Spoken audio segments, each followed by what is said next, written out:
welcome to Gals, Gays and Theys. My name is Kira Moss and I am your lovely host of this show. Welcome to our podcast Relaunch. This is your podcast one-stop shop for all things LGBTQIA plus and gals related. We talk about music, pop culture and pretty much everything in between. Now, happy Pride, first of all, and I'm so excited to be doing my relaunch in this fantastic month and celebrating queer joy. It's incredible. I'm so excited. First of all, before we get stuck into the episode, just a little bit about where you can find us. You can find us on Spotify, you can find us on Amazon Music, and you can find us hopefully on YouTube. You can also follow us on Instagram at g.g.t_show. And you can also follow us on TikTok at g.g.t_show. And you can follow me, your lovely host, on Instagram at kir.moss, KIR.MOSS. And yeah, that's kind of all the kind of places you can find us. And please reach out to the podcast. Like, hearing from anybody that listens is such a blessing. Please like this podcast, follow the podcast. Like, it really helps me. And I'm so excited to be here. Also, another quick thing, we are releasing our episodes fortnightly now because it's just so much easier. I'm on my own doing this, babe, so it takes me a little bit longer to edit because I don't have anyone else to do it for me, unless I try to get my mum to do it, but I think she would literally cry. So yeah, that's it. And I'm so glad you could all be here today. So let's get straight stuck into the episode. Woo! So I am so excited to be here. Like, honestly, it's incredible. And when I was thinking about what I wanted to do for my first episode back, I was like, I'm not sure what I want to do. What should I do? What should I do? And then I decided, you know what I should do? I should talk about self-expression. I was like, should I do an episode on queer classics? But I was like, everyone knows the queer classics or the pride classics. I should do an episode on self-expression because what is pride all about? Self-expression, if you want to boil it down so far, and I think that is a wonderful thing to talk about. So all the tracks we're going to talk about today are artists from the LGBTQIA plus community and their relationship with themselves. And I think that's a really beautiful thing and something we should celebrate.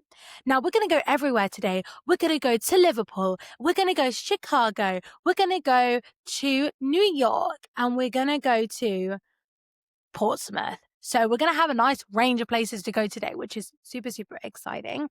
And yeah, I hope you enjoy. If you want to find all these tracks, you can find them in the Spotify playlist in the show notes. If you want to listen along, you can just follow that link. And yeah, let's get on with track number 1. So track number 1 is honestly one of my favorite tracks of all time. I love it. I adore it. I need it. And that is Relax by Frankie Goes to Hollywood. So let's get stuck into the track. So Relax, the reason I picked it is self-expression anthem through and through. It is so incredibly, unabashedly sultry and raunchy. And it really just is super queer and just doesn't give an absolute flying fuck. Now, you got to think, this song was released in the 80s. So, being like super sexual, super sexually queer, like that is something that is not at the forefront. And this song had so much commercial success, which is what makes it such an incredible self-expression anthem. Okay, people? It's incredible. So it's sung by the band Frankie Goes to Hollywood, and this is a fun way of how these lyrics came about. So Holly Johnson said he came up with these lyrics walking down Princess Avenue in Liverpool, and he says, and I quote, I mean, they were just, words that floated into my head one day when I was walking down Princess Avenue with no bus fare trying to get to rehearsals. And he says, I mean, there was no great sort of calculated, I'll sing these words and this record will be banned. Now, that's a spoiler for what's going to happen later because something does happen with this. But yeah, so like this song just like kind of came out of nowhere. And I think I love that because it's so authentically real because it just kind of happened. And I love that. Now, a little bit about Frankie Goes to Hollywood. So they were signed by ZTT Records, and Trevor Horn, who was the co-founder of ZTT Records, saw them play Relax, like a really early version on The Tube, which is a show that no longer exists. I'm sure anybody who's from the 80s who was growing up in that time maybe knows what the tube is. I have not seen the tube, unfortunately. And Horn described the original version of Relax as more of a jingle than a song. So it wasn't like fully formed at this point. But he was like, yeah, I can work with this track. And they signed the themes in their kind of first singles are sex, war, religion. And like, I don't think I see the war bit, but I can definitely see like the sex and religion in Relax. Like it's quite like even the artwork of the album, it's like if I remember it correctly, I think it's like a very like kind of like Michelangelo Renaissance-esque man, like incredibly muscled, like it oozes like sultry and religion. It's like a really like, you know, like combining thing. Like if you look at it, you'll know exactly what I mean. And Relax was like the first shock impact song. And Frankie's members, so Holly Johnson and Paul Rutherford's open queerness and gayness in the packaging and the music videos and the song itself. So like they were just incredibly authentically queer, which is just amazing and wonderful and like so controversial in the 80s. You know, you've got to remember that. So there was actually originally scandal when it came to this song with the initial ad campaign where Rutherford was in a sailor cap and a leather vest and Johnson had like a shaved head and rubber gloves. And the image was accompanied by a phrase saying, "All nice boys love seamen." Now, we all know what that means. Okay. And so it was a bit like raunchy and it was just, again, unabashedly queer using the sailors. Like that is unabashedly queer, using, you know, leather vests, like something that's like kind of overtly sexual with a lovely kind of punny but also sexy little tagline. Like incredible and like controversial for the 80s, guys. We've got to remember that. On January 11th, 1984, Radio 1, now disc jockey, because that's what they called them back in the 80s, but radio presenter, Mike Reed, said that he just didn't like this record. He like suggested it was distasteful. You know, he wasn't liking the suggestive sleeve, which was designed by Anne Yvonne Gilbert. So if you want to know who designed that, and he announced that he didn't want to play it on BBC Radio 1. He was like, no one should be playing this because, you know, the lyrics are too overt, which I'm going to say some of the lyrics now. Ready? Relax, don't do it when you want to sock to it. Relax, don't do it when you want to come. Okay, so, you know, like, we don't need a GCSE in English literature to, like, analyze these lyrics that we know we're talking about sex. Like, it's not crazy. And apparently, Mr. Mike Reed, who had a problem with this song, was like, we're not playing this on BBC Radio 1. But so Radio 1 actually banned this single for a bit, even though some people did still play it. So, for example, Kid Jensen and John Peel still continued to play this record during the release of the song. And this song is honestly like the most iconic thing. And now we're going to talk a little bit more actually about the song. Now, this song is like, honestly, like has quite like synthy kind of clubby vibe. Like it's got that classic down, down, down, and that kind of like plays throughout and that kind of theme carries through. And the vocals kind of have this kind of like not distorted feel, but kind of this kind of almost like far away, like kind of feel. And these synths, which are like just really like, I always imagine it like my arms, like everyone's moving back, and I can just like even imagine the sensuality of this song. Like it just oozes from this track in like almost like incredibly, and this song still feels as sultry as it did then as it does now. Like it's almost transcended that time. And I mean, as we talked about before, the lyrics are overtly sexual. You got to think this is the 80s, babe. Like being a queer man and talking about sex in this kind of explicit sexual unabashed way was just revolutionary. And I still think this track is just like, this track is like setting up for how people can talk about sex in songs now. Like I always think that, like, you know, like I guess this is our version of like I mean, not that I think Rush is honestly that sexual, but like, you know how like Rush has got that really like sexy feeling. It's like the 80s version of that. And there's these like amazing busy like timbre in the choruses, and the verses are more almost stripped back, which kind of gives it this kind of like very like intimate-y feel. And yeah, I mean the lyrics are honestly very, very, very simple. And I think still as iconic as it was when it came out.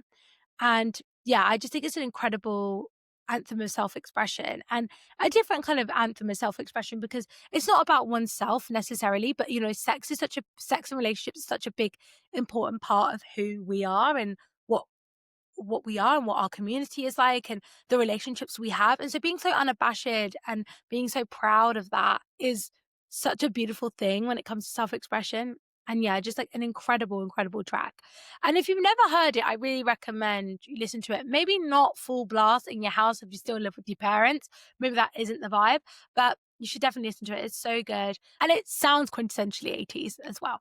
So yeah, it's an incredible track. And a great way to kick off at the start of this episode. Like, it's a great track, and you know, really shows that like people and queer people have been expressing themselves for a long time. This song was also really essential to like queer clubs at this time, and you know, that's where a lot of queer people spent their time, was in the clubs. You know, that's where a lot of queer people found solace, especially in the 80s. People were gathering to dance, you know, in especially a very like dark time for the community, when, you know, a lot of things were going on.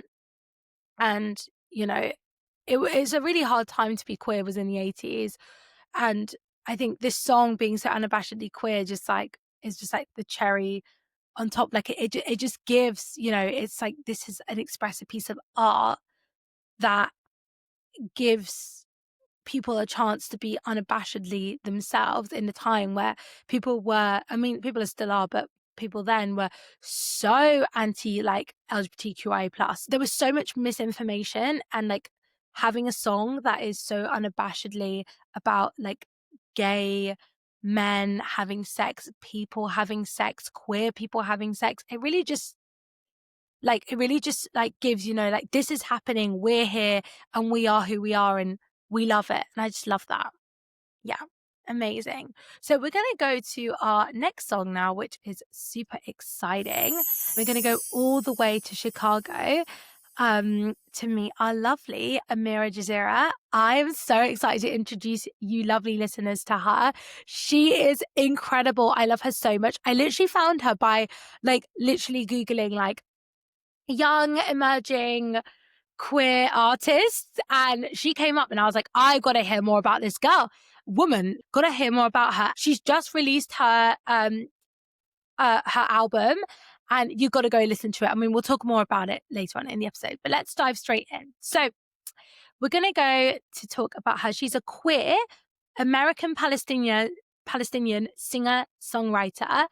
And she's incredible. I love her. So on her website, it says, Amira's artistry is a harmonious blend of 80s and 2000 influences, featuring powerful vocals, catchy melodies, and contemporary R&B pop production, characterized by emotional depth, sultry undertones, and 2000s Arabic samples and empowering anthems. And honestly, I could not sum her up better than that. Like, that is exactly who she is. Her music is honestly like nothing I've ever heard before, but also influenced by everything that's in my current taste palette of music. And I just love that about her. Amira is a trailblazer. This is also on her website. Her journey extends beyond the realm of sound. She fiercely challenges societal norms, breaking barriers, and fostering inclusivity within the industry. That is honestly so important as well. And that's also why I love her. You know, this podcast is all about inclusivity. That's why I wanted Amira to be one of our artists this week, because it's so important that we give voice to everyone in this community, especially women of color, especially Palestinian American women. Like, you know, we need to make sure that we're uplifting everyone's voices, and we just had to talk about her. Now, in an interview with Viper, Amira describes her music as dreamy, experimental, vulnerable, sassy, and nostalgic. And that's like literally also how I would describe her. Like when you listen to her music, you just feel that like you've almost heard this before, but also never heard it before in your life. It's like it hits like a brain spot in you being like, this feels like from my childhood, but I know it's not because this is so new and fresh. And I love it because it like feels familiar and yet totally different at the same time. And she's currently got a new album out called The Amira Diaries, which I highly recommend, to be honest. It's so good. It's from the soul. It's dreamy pop. Like if you're a dreamy pop girl and you love R&B and you like things that are vulnerable, this is like the perfect album for you. Okay, like girly pops, you gotta listen because it is like so incredibly good. Like just amazing. And I have listened to her album like loads of times. Now, when I decided what song I wanted to do, I was like, do I want to do one from her new album or do I want to do a previous single? And I decided on a previous single. So the song we're talking about today is called Hypnotizing and released in February 2024. And it's a song that marries all parts of Amira's identity. So the song blends her queerness and her Palestinian identity. And it's an anthem that celebrates her person, herself, and is a self-expression anthem. Now, the song uses a gorgeous Arabic violin sample at the beginning of the track and blends it with this kind of gorgeous disco beat. You kind of feel like you're under this beautiful, like, mirrored disco ball. Like, when you hear this song, you are honestly completely transported. Like the at the beginning is just like, oh, it's unmatched. And she's just got gorgeous vocals. Like her vocals are so dreamy over the top that they just kind of have this like beautiful floating effects. It's incredible. And you just can't help but want to move to this song. In an interview with the Block Club Chicago, she says she wrote that song after trying I'm going to say this wrong, a kifia, a traditional Palestinian checkered scarf around her waist like a skirt. Hi everyone, it's me from the future. I'm just here to correct my pronunciation. It's kafia. And yeah, let's get back to the podcast. And she wore that scarf and she felt so in her own and her identity and who she is. And, that inspired her song. And I think that's like a beautiful thing. It was also written, and she says, and I quote, I was coming up from feeling really depressed and low and finding myself again. I was like, I'm going to go out tonight and have a good time and let go. And that song is actually about myself because I was looking in the mirror and I'm like, hey girl, you look like something I literally prayed for. Like I feel the best version of myself again. That's how I got inspired. And that's so true. Like this song is really about the self. And it has almost like a double meaning because it can be this beautiful like queer track that's about fancying a beautiful woman on the dance floor, being so attracted to someone's energy, but also loving oneself and being like, I am an amazing, beautiful girl. Like I am what I dreamed of being. And that's just such a beautiful thing. And I think the fact that it connects so much to her queerness and her Palestinian identity is just absolutely incredible. And Amira also says her song has become a queer anthem by her fans. And honestly, it's really easy to see why. Now, let's talk about some of the lyrics. So I am going to talk these because no one needs to hear me sing, all right? Hey girls, you look like something I pray for. The way you moving on the dance floor. Come on, baby, you should stay some more. They said you're so hypnotizing, dangerous, so vibrant, creature made of diamonds. Oh, babe, you're so blinding. So I love that. Like the comparison to like diamonds, you're a creature. Like you're not even like one thing, you're something so mythical and so beautiful. And diamonds, something of so much beauty and shiny and of worth. And I love that bit. My favorite of this track is something I'd pray for. I'd pray for like that. Again, that kind of like sense of just like, you're just so incredible. Like it's almost like a gift from heaven. It's just like an absolutely beautiful lyric. Like, oh my goodness, like it's amazing. And also, if we're also taking about how she came up with this song as well, something I pray for, like I'm the version of myself I prayed for, that I manifested or that I wanted to be. Amira says, after you release a song as an artist, the song is not yours anymore. It's for others, people to perceive how they want to perceive it. Like hypnotizing can also be about falling in love with a girl, and how women are literally hypnotizing and beautiful and their auras are just amazing. So it can be about that, or it can be about self-love. And that is also, again, reiterating the same thing I said earlier. That's why I love this song and why I wanted to have it as a self-expression anthem, because it is just about self-expression, both in a queer identity, but also oneself and being confident within oneself.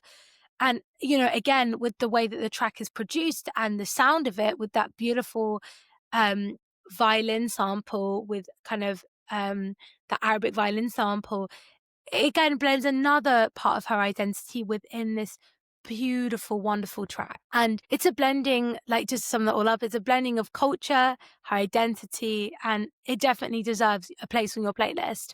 I just love it. It's incredible. And I like the bit where it's like, in this song, it's like, dance, dance all night. And it's like, just so like, oh, I love it. I love playing this song. Like, I honestly, I want it to be my number one listen to that song this year. I would love that because I just love it. I think it's such an incredible track.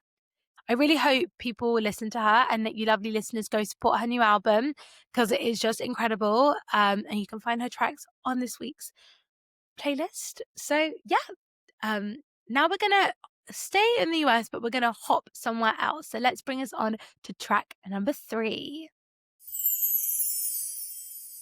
So now we're staying in the US, but we're going to go to Arkansas, which is the birthplace of our next musician, which is Shea Diamond. I discovered her through Google. Again, I was just like, let me just try and find like some new artists to diversify my listening, which I really recommend you do. That's the point of this podcast, is to help you find new artists as well as celebrate the LGBTQIA plus community and female artists. So I was like Googling, looking, and I found her and I was just enamored.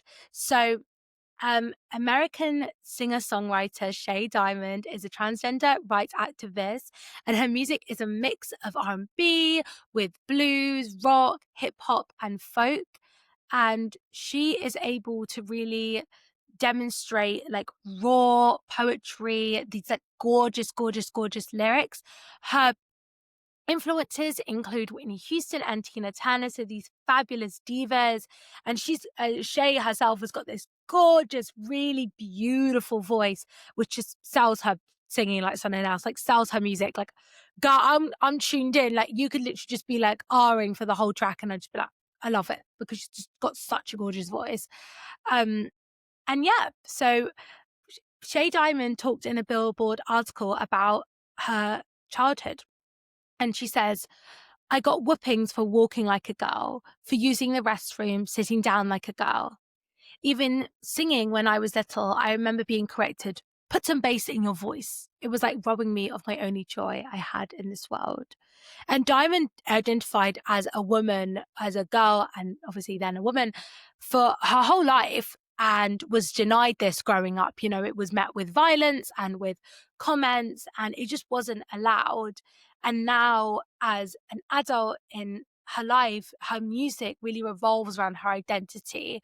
And I obviously do not know her personally, but I imagine that's a beautiful cathartic feeling, being able to be so self-expressive now. So she ran away to Flint, Michigan at age 20 and robbed a gas station at gunpoint to try and pay it for gender affirming surgery. And of course, that unfortunately landed her in jail. But where behind bars is where Diamond actually found her voice as a songwriter. And then once her time was up in prison, she was able to go to New York and entered the world of trans activism.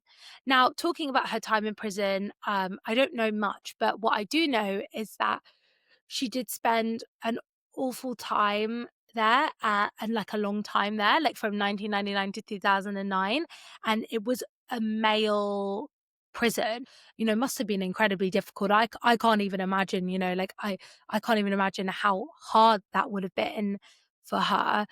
But once she moved to New York, and she caught the eye of songwriter Justin Tranter, who saw a video of her singing a cappella at Trans Lives Matter march.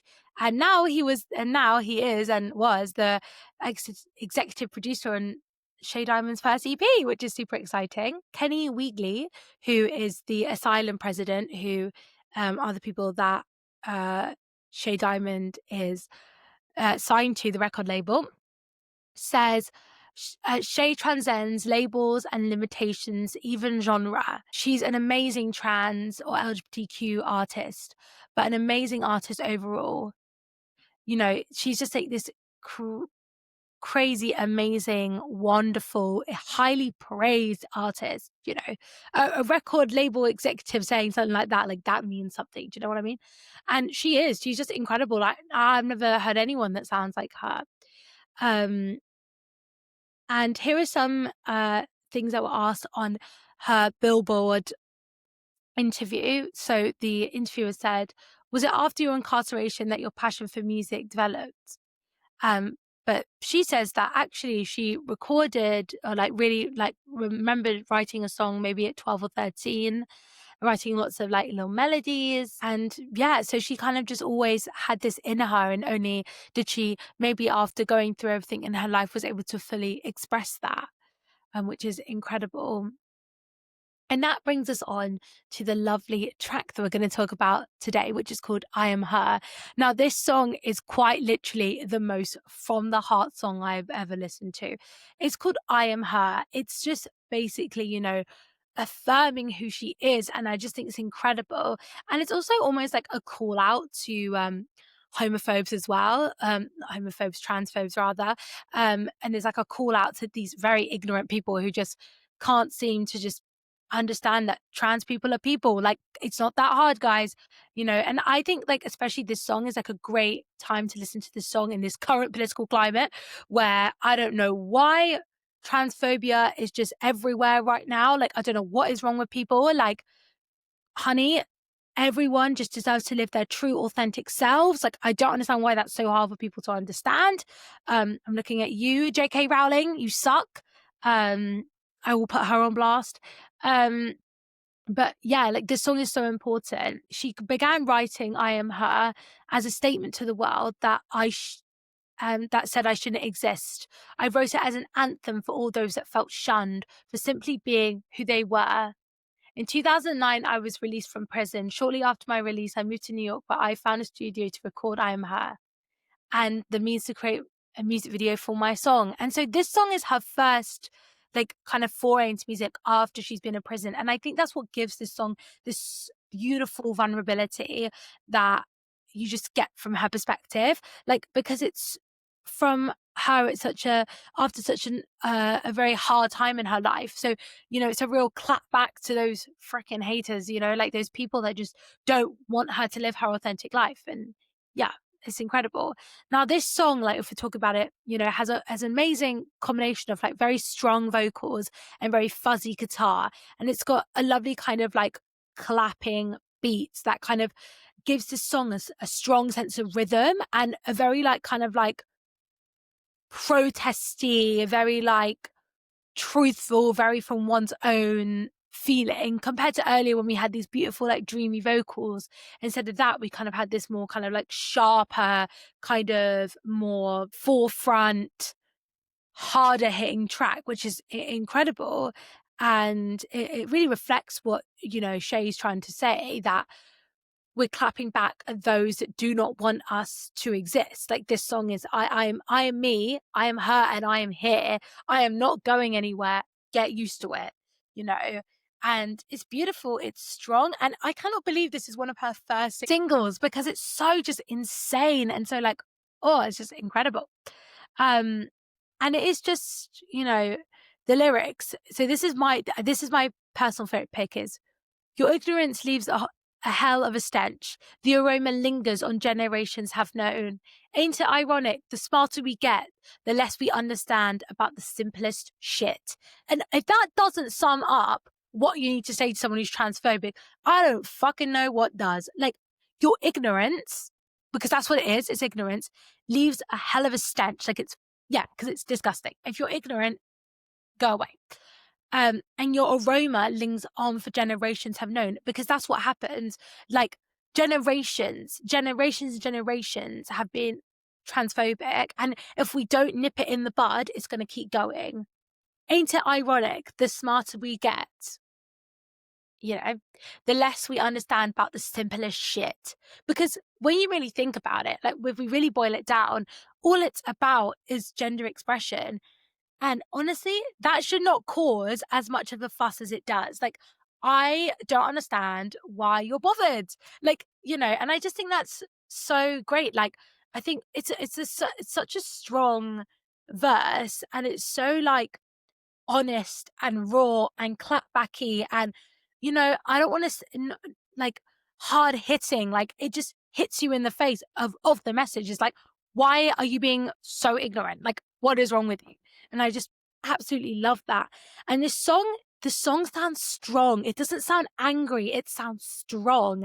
And that's what I love about it. Like, Shea just commands the song with her like these gorgeous, stunning vocals, and where she's just giving it with this kind of like very like fuzzy guitar that kind of almost gives like a real rock feel to the song, even though the song is not rock.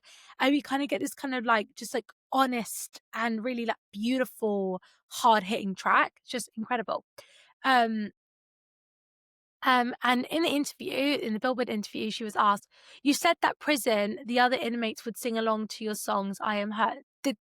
Did that really happen?" And she said, "Well, no, I sang I Am Her everywhere. I was working on it and I wanted opinions. So I used to sing it all the time. And the people whose cells were near mine would hear it.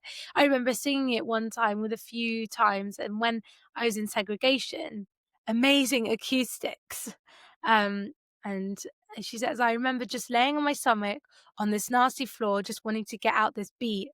People would be like, sing that one, the her one. And these are straight men who didn't identify as being allies or anything else. They just liked the song." And that just really shows like how incredible this woman is, like how much hardship she endured being in a place where like maybe everyone didn't consider themselves an ally. With all that hardship, she was able to write this incredible song. And I just love the fact that she was singing it in her cell, and big fuck you to the system in itself. This song is like, I think the first time you listen to it, you might cry. Like, I think it's such a like beautiful like song from oneself. And like the reason I put it in this self-expression anthem episode is because I just wanted it to be here, because it is just such a song about oneself. It's literally saying, I am her. I am who I'm meant to be. If you don't like it, that is your problem. And why are you being so ignorant? And I just love that song. I'm getting like super in the video, but like, I just love her. Like, that's what's important. And, she's a trans artist you must add to your playlist. And, especially after coming out of such time where, she had a very hard childhood where she wasn't able to be her authentic self, and then was able to be, and is now able to make music to express herself. Like, that's such a beautiful journey, and something that just, it just gets me right here. But yeah, incredible. I really recommend you go listen to this song after this episode. So before we go on to our final song of the evening, the podcast, I'm just recording this in the evening, but before we go on there, I'm going to talk about some tracks that I consider self-expression anthems. Now, when I was thinking about what I wanted to do, I was like, I'm not really sure. Like, what is my self-expression anthem? Like, what do I consider like to be one that I'm just like obsessed with? And that comes to like being like queer. And I think one of them that I just like absolutely love is Sophia by Clairo. And that's because it came out when I was like, it came out like, I think just after I'd come out at 17, and that shit went platinum in my room. Okay, guys, like I was playing that all the time. It was all I wanted to listen to. I was just obsessed. And for me, that was like probably one of the first really outwardly queer songs that I was like playing like unabashedly in my room without giving a fuck, and was like definitely like a soundtrack to me coming out. And like as an adult, when I hear that, I'm instantly transported back to being 17. I hear that, and I'm just like, I'm like, oh my God, like I feel 17 again. So it's a big self-expression anthem, and like it's definitely like a formative track in my queerness. And then kind of another song that I think is like definitely another like absolute like self expression anthem, and a song that I'm just like incredibly like obsessed with is, I know it's basic, guys, I know, is Pink Pony Club by Chapel Roan. This again kind of came in my life later on in my kind of queer journey. Like, it was one of the first tracks I played on Gals, Gays and Theys, my radio show.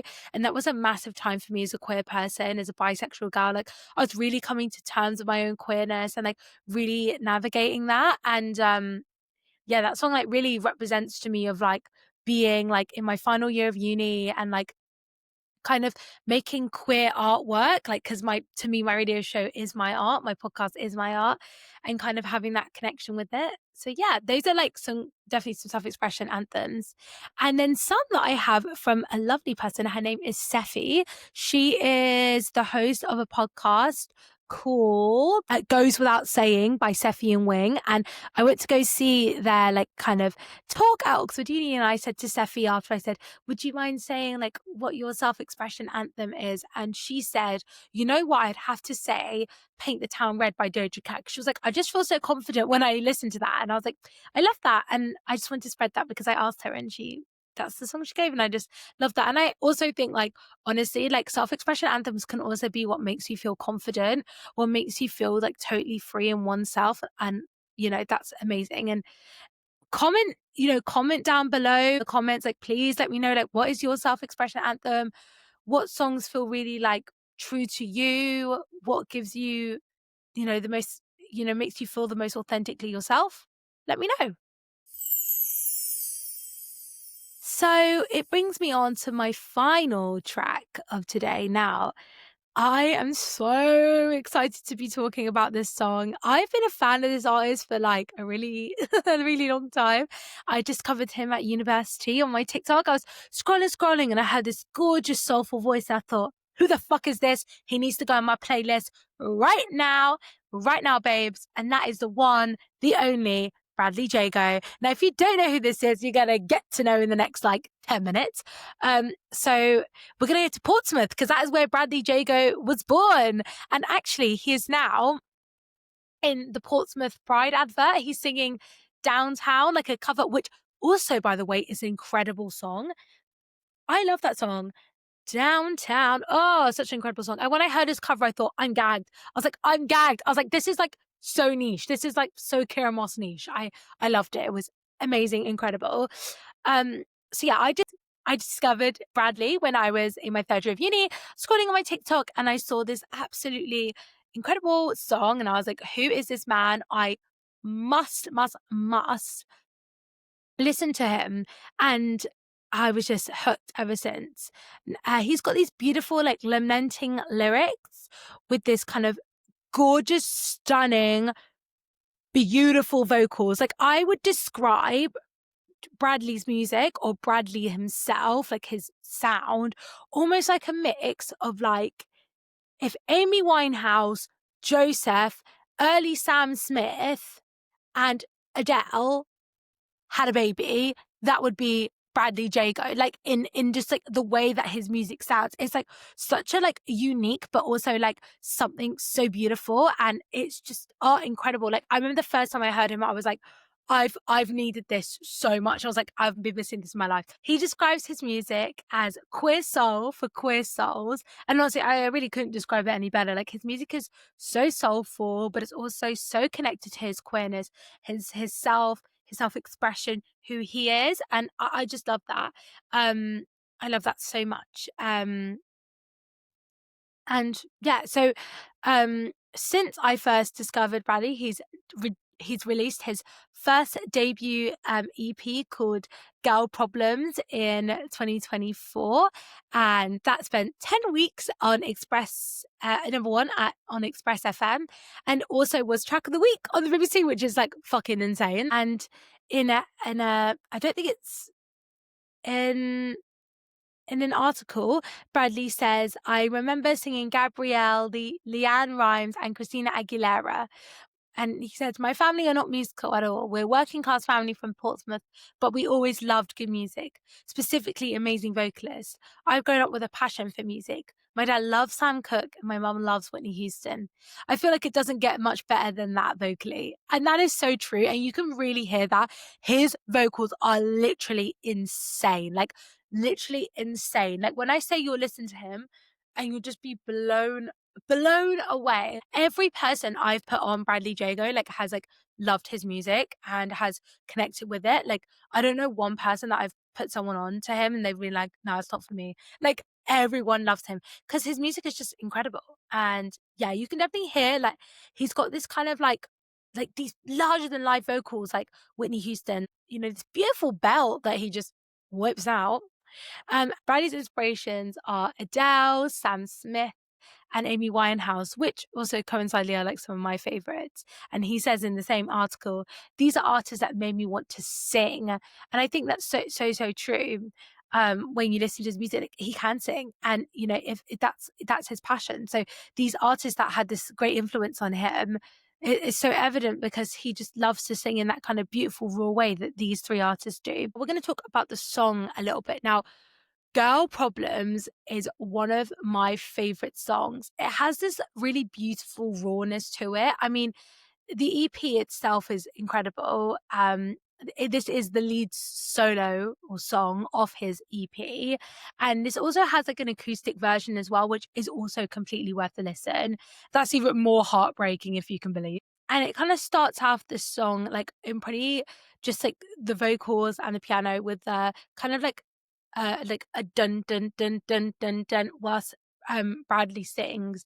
And this song is about a man lamenting to a straight man that maybe is not ready for a relationship or is not ready to come out. I've never really known which one it is. I think it's up to the person to decipher whether it's one or the other. And I think it's up to you to make that decision. And the song has this beautiful kind of like very intimate feeling because like the song starts off with, why do we label love as if it's loving ain't enough? Maybe the shame of us is too much to bear. So he's kind of saying it to this, you know, the person he's writing the song about. Maybe the shame of us, our relationship, who we are, our connection is too much to bear. The shame, and I always took that as like the shame for him, not for Jago, for the man that he's talking about. I think any queer person can maybe understand like when you have such a beautiful relationship with someone, but maybe they're not ready or they're not in that place of their, you know, journey. Like, you know, this song can really relate to that for sure. And it's a very intimate song. Like the lyrics are just incredibly raw. Um my This is my favorite verse personally. You know I ache for us. My pain, it ain't enough. You can't admit your heart to what's not in God's plan. So, you know, the one that gets me is ache. You know, I ache for us. I ache. I'm so like my body is fully just like wanting it to happen. I can't, you know, I ache for you. I yearn for you, you know. Um, but my pain isn't enough. You know, that's not going to change anything because you can't admit how you can't admit for who you actually love. And I think this song has this beautiful sense of like pleading and understanding. It's kind of like the Bradley is like at war with himself almost, like, you know, between what, you know, between like feeling so sad that this thing isn't happening but also almost understanding. Like I what I love about the song is it doesn't feel shameful or angry to that person. It's more like why can't you do this to me? Not like I hate you. It's more like, why? Like, I love you so much and I know you love me, but why isn't this not working? And this song has this beautiful, very like stripped back beginning into this like very richer timbre later on. And then Bradley has this beautiful belt in the chorus when it's like, I'm not gonna sing it, but it's like girl problems, and it's like just like the most incredible. Like he just belts that section, and it just it's just like that yearning and that feeling of like, why won't you, like, why can't this just happen? It's just like this really beautiful and like, I remember the first time I listened to this was like, I think I was at home and I'd like all my candles and I was listening to the EP and I was just like blown away. His vocals are just stunning. And the piano also had this like kind of beautiful, like kind of end goes into this in this section when it's like, and I know, and I tried to forget that you want me just like a brother. Tell me if you regret needing me more like a lover. The piano kind of goes into this kind of like beautiful, like kind of twilly, almost like rolling sound, which allows the chorus to just build up even more when it goes back to that kind of like more chord based piano accompaniment, and it really allows Bradley to just stand out. And here are some more lyrics that I love. Um, Loving a man, it was a heinous crime. The whole lyric is, um, and a line you won't cross in the back of your mind.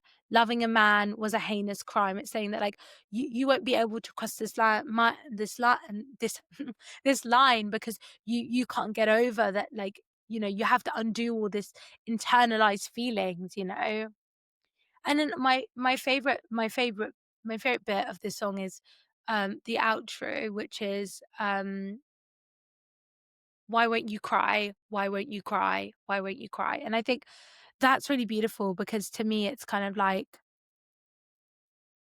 why won't you cry? Why won't you let this out? You know, when I'm crying, when I'm hurting, it's just such a raw song. I don't think I can describe it well enough. And the reason this is on the Self Expression anthem is because I feel like this song is so about oneself in love. Like, whilst the other songs are more about identity, this song is more about one's love for someone else. And again, it's like an incredibly queer song. You know, it's about a man loving another man unabashedly. Their song is, and you know, the song is so honest and raw, and again, is from oneself. We're going to go on to talking a little bit about what I asked Bradley. So I asked Bradley some questions, and he was so kind to respond. He also said he'd be up for an interview. So if you guys are interested in seeing that, please let me know. I'd love to have him on the show because he's just literally so incredible. So I asked him about his songwriting process, and about, you know, what's like to be so raw in these tracks. And he says, when I write, I always just write for myself. It feels like it needs to come out and be presented to myself in music in a way I connect to. But then releasing it is totally different story. Releasing something so vulnerable is very scary. Writing it is too. But I make sure to surround myself with people I feel super comfortable around. And that's so completely true. I think like, you know, his music is so vulnerable, and I kind of asked like, you know, how does that feel to kind of be so vulnerable? And you know, like what a wonderful thing that you have to just kind of put trust in your work and have wonderful people surrounded by you and kind of live with that fear as well. And I just think that's incredible. And I also asked him um about the relationship between his queer expression and his music, because obviously his music is so intrinsically related with queerness. And he said, I think my queer expression is just part of me. So making music that is honest and truly me is always bound to come out. Like if I was being inauthentic, then it probably wouldn't come out in my music. But I think it's super important to release these songs. I try and release songs that are about the small parts of queer life because I don't think there's enough out there. And that is so completely true. And I think like honestly, like probably my favorite bit of this whole entire song and Bradley's music in general is that they're about such simple things. This is about something so small, like not small, but something so real, like that happens to like most people, like especially if you're queer. Like I'm sure everyone's fallen in love with someone who's maybe not ready to kind of fully live that identity yet. And, you know, we need to make sure that we give space to those scenarios and those things that are happening because they are so, so, so important. And yeah, just incredible. And I'm so happy that he was able to respond to my questions. Like, what a joy. And if that doesn't say how much you should, like, you know, go and support this amazing musician, I don't know what else does. Like, he's just incredible, like, so amazing. And then I also asked him, like, what was his queer self expression anthem, like his self expression anthem. And he said, Young Hearts Run Free. He said, that's the one I'm keep going back to at the moment to make myself feel good. And I think that's such a good one and such a great way to leave this podcast on a high note. Like, we want songs to make us feel good, and that is Bradley's Feel Good Self Expression Anthem, which is amazing. And please, please, please go stream his music. He's incredible. I think he's got a few live shows coming up, so go support him. He's absolutely amazing. And thank you, Bradley, if you're listening to this, for contributing to the podcast. Like, I truly, truly appreciate it. Sincerely, big fan. And that brings us to the end of our podcast today. I'm so happy that you tuned in, and thank you for being here and listening with me. I've had the most incredible, amazing, show-stopping time. I'm so happy to be here and to be releasing this podcast and be spreading queer joy. So happy. If you want to follow us, again, it's at g.g.t_show on Instagram and at g.g.t_show on TikTok. You can also follow me on Instagram at KIR.MOSS, so Kier.Moss. And you can find our podcast on Spotify under Gals, Gays and Theys, and on Amazon Music under Gals, Gays and Theys, and also on YouTube at Gals, Gays and Theys. Thank you so much for listening, and I hope that you listen again. Bye! Happy Pride!